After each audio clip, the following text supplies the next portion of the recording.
Hello friends, உங்கள் எல்லாரையும் rainbow கிச்சனுக்கு வரவேற்கிறேன். இன்னைக்கு வரப்போகிற பொங்கல் ஸ்பெஷலாக நம்ம எல்லாருக்குமே ரொம்ப பிடிச்ச சக்கரை பொங்கல் ரெசிபி எப்படி செய்யலான்னு பார்க்கலாம்.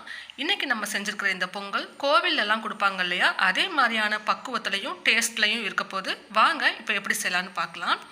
இப்போது இந்த சக்கரை பொங்கல் செய்கிறதுக்கு 1/4 கப் அளவுக்கு பாசி பருப்பு எடுத்துக்கோங்க.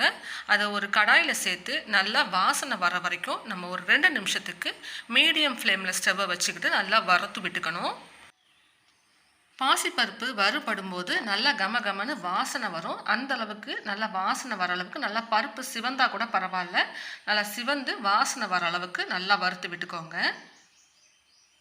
பாசிப்பருப்பு சேர்க்காம கூட இதே மெத்தடில் நீங்கள் சக்கரை பொங்கல் செய்யலாம், அதுவும் நல்லாயிருக்கும்.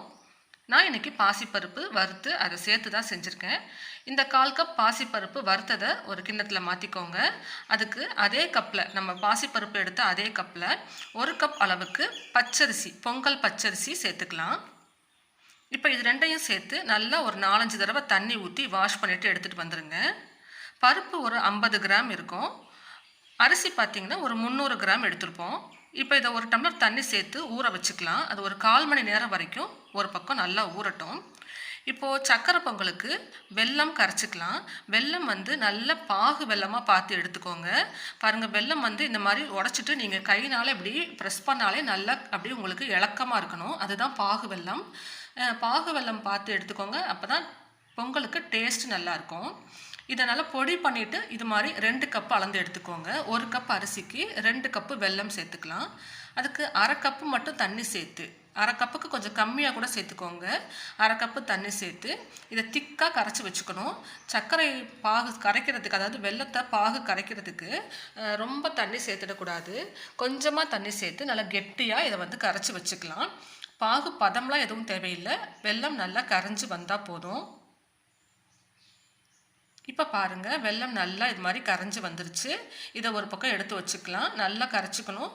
நல்லா திக்கான வெல்லமாக, திக்கான பதத்தில் கரைச்சிக்கணும். ரொம்ப தண்ணியாக கரைச்சக்கூடாது. அப்புறம் நம்மளுடைய சக்கரை பொங்கலுடைய பதமும் நமக்கு திக்காக இல்லாமல் இலையில் வச்சாலே அப்படியே ஓடுற மாதிரியான பக்குவத்தில் வந்துடும். இப்போ வெல்லம் கரைச்ச பிறகு நம்ம 1/4 மணி நேரமாக ஊற வச்சுருக்கோம் இல்லையா அரிசி பருப்பு, அதை ஒரு குக்கரில் சேர்த்துக்கலாம்.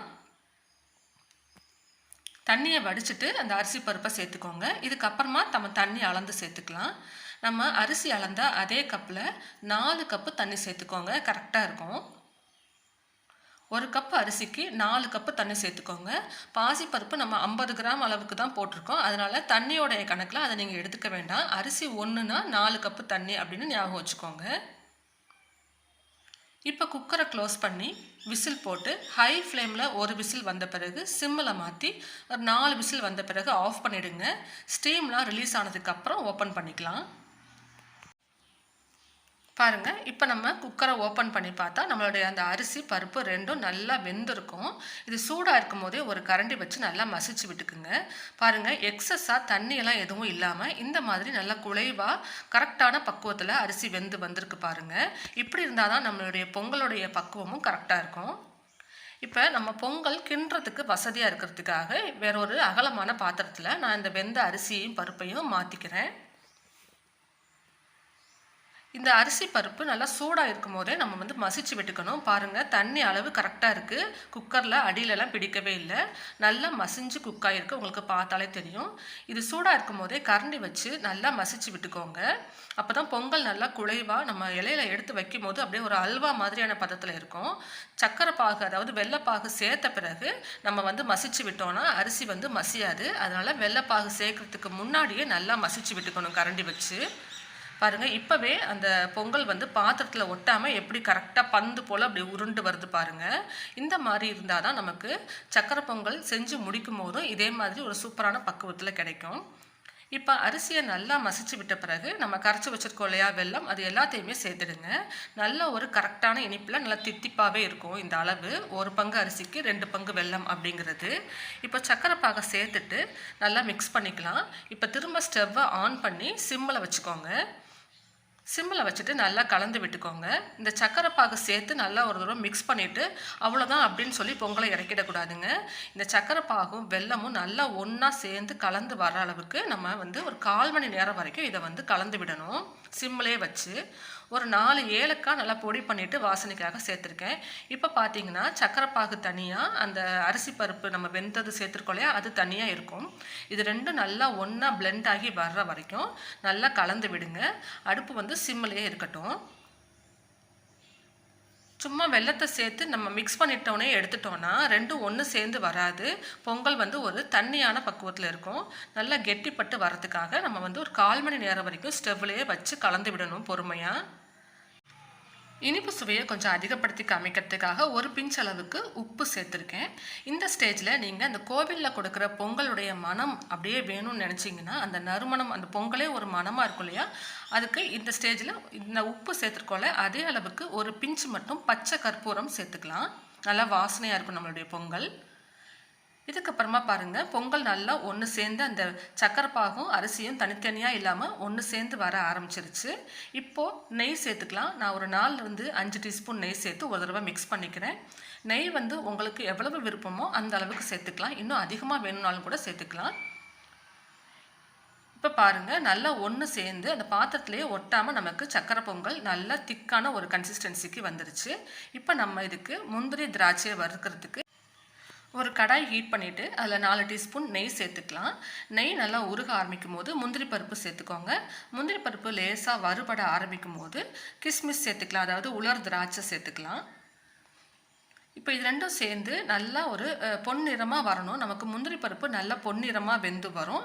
அதே சமயம் நம்ம சேர்த்துருக்கிற அந்த திராட்சை வந்து நல்லா அந்த நெய்யில் வறுப்பட்டு நல்லா குண்டு குண்டாக பலூன் மாதிரி நல்லா பெரிய சைஸில் கிடைக்கும் பாருங்கள். இந்த மாதிரி இந்த அளவுக்கு ரெண்டையும் வறுத்து எடுத்துக்கோங்க. நல்ல ஒரு சூப்பரான பொன்னிறமாக வறுத்து எடுத்துக்கிட்டிங்கன்னா பொங்கலில் அது டேஸ்ட்டும் நல்லாயிருக்கும், பார்க்குறதுக்கும் நல்லாயிருக்கும்.